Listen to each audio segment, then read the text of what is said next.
Oi pessoal, tudo bem? Bom, então respondendo as dúvidas de vocês, hoje eu vou gravar um vídeo, vou tentar ser o mais breve, o mais objetiva que eu puder, tá? Para responder as perguntas de vocês sobre a Via Sacra. O que significa Via Sacra? Eu tô com a definição do Santo Afonso Maria de Ligório, em que ele fala que a Via Sacra é uma das formas mais antigas de se meditar a paixão de Cristo. E ele explica que Via Sacra significa em latim caminho sagrado. E na Via Sacra nós meditamos o caminho de Jesus, desde quando ele foi condenado à morte até no Calvário a sua crucifixão. E a tradição nos conta de que quem começou essa meditação foi a própria Maria. Então assim se gerou uma tradição e peregrinos começavam a ir nos lugares que Jesus passou para meditar o que aconteceu ali. Mas nem todo mundo poderia ir até lá, no caminho do Calvário. Então começou a se erigir cruzes e crucifixos em igrejas, templos, para que as pessoas pudessem fazer ali também a Via Sacra. Então qual que é o sentido da Via Sacra? É se meditar o caminho de Jesus, desde a sua condenação à morte até a sua morte de cruz. Então, onde que nós podemos encontrar a paixão de Cristo descrita na Bíblia? Nós encontramos nos Evangelhos, nos capítulos finais. Então, em Mateus do 26 ao 28, em Marcos do 14 ao 16, em Lucas do 22 ao 24 e em João de 18 ao 20. Mas nós podemos também encontrar a paixão de Cristo descrita antes dela acontecer. E isso também é defendido por inúmeros teólogos, padres e também por Santo Afonso Maria de Ligório. Isso vocês podem conferir em Sabedoria, capítulo 2, dos versículos 12 ao 20, e também no livro de Isaías, capítulo 53. Então agora vamos entender o que a gente medita em cada estação. Na primeira estação, Jesus é condenado à morte, meditação número 1, onde nós encontramos o relato dessa meditação.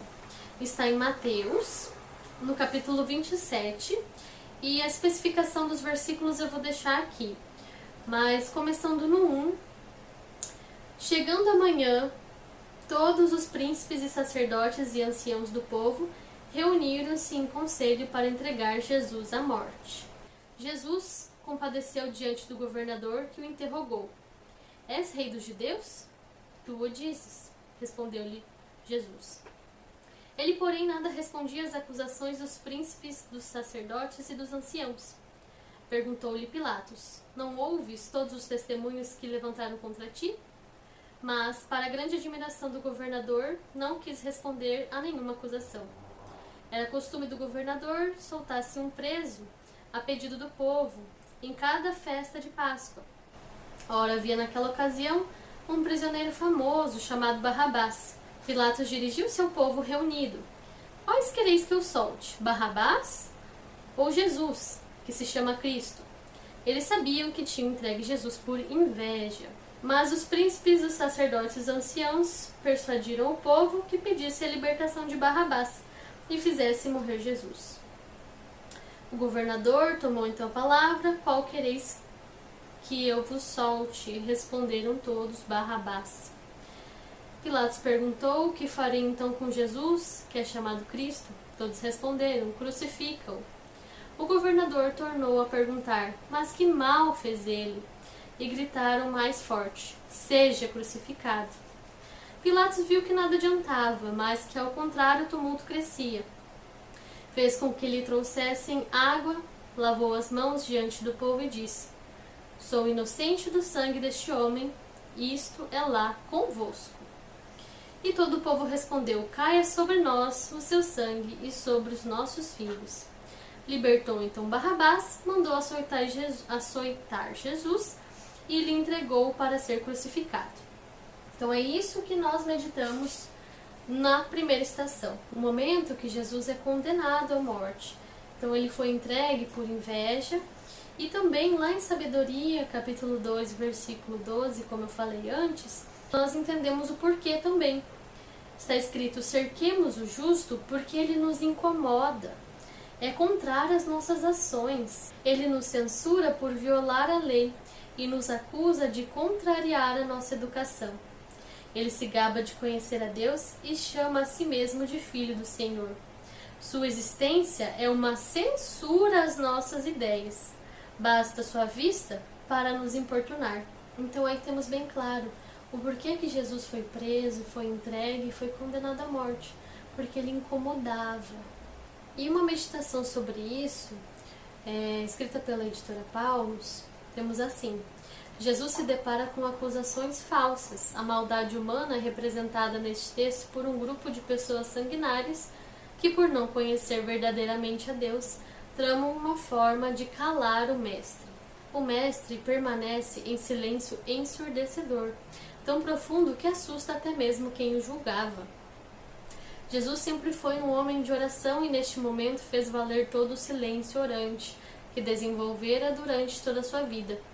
Quaresma é um tempo oportuno para fazer uma reflexão sobre as nossas vidas, sobre o que buscamos, se optamos pela verdade, que é Jesus, ou pela mentira, que não vem do céu. Segunda estação. Na segunda estação, nós meditamos Jesus carregando a sua cruz. Então, o que nós meditamos nessa estação? Nós encontramos em João, capítulo 19, do versículo 16 e 17. Temos assim: entregou-o então a eles para que fosse crucificado. Levaram então consigo Jesus. Ele próprio carregava a sua cruz para fora da cidade, em direção ao lugar chamado Calvário, em hebraico, Gólgota. Nós também temos descrito em Isaías 53, versículo 4. Em verdade, ele tomou sobre si nossas enfermidades e carregou os nossos sofrimentos. E nós o repudiávamos como um castigado, ferido por Deus e humilhado. E novamente, meditando com a Paulo, temos assim: a sentença foi dada, Jesus carrega o instrumento de sua morte. O justo deve carregar o peso dos injustos. Senhor Jesus, o tempo quaresmal é tempo de conversão, de esperança na misericórdia do céu. Pedimos forças para abraçar todas as tribulações e rogamos, pelos méritos da pena que foste levado à tua cruz. Dá-nos a força necessária para levar a nossa cruz com perfeita paciência e resignação, assim como fizeste. Na terceira estação, contemplamos Jesus caindo pela primeira vez. E uma palavra que nós usamos para meditar essa estação está em Isaías 53, no versículo 5. Mas ele foi castigado por nossos crimes e esmagado por nossas iniquidades. O castigo que nos salva pesou sobre ele. Fomos curados graças às suas chagas. Na quarta estação, Jesus se encontra com a sua mãe. E a palavra que temos para essa estação encontra-se em Lucas, capítulo 2, 34 ao 35. Simeão abençoou-os e disse a Maria, sua mãe: eis que este menino está destinado a ser uma causa de queda e de sorgimento para muitos homens em Israel, a ser um sinal que provocará contradições, a fim de serem revelados os pensamentos de muitos corações. E uma espada transpassará a sua alma. É a profecia que Simeão dá a Maria quando ela apresenta Jesus no templo. Na quinta estação, Cirineu ajuda Jesus a carregar a sua cruz. E temos uma palavra para meditar nisso em Marcos, capítulo 15, versículo 21.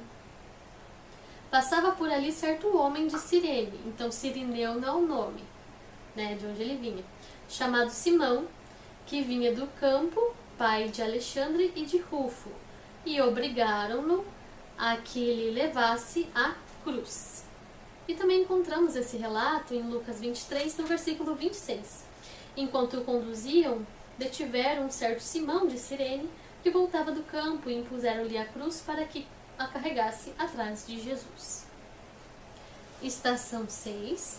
Verônica limpa com o sudário o rosto de Jesus. Nós não temos especificamente esse relato na Bíblia, mas temos palavras para meditar.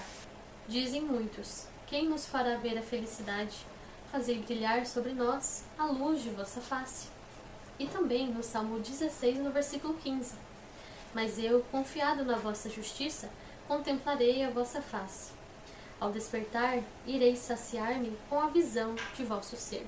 E também em Isaías 53, versículo 2 ao 3.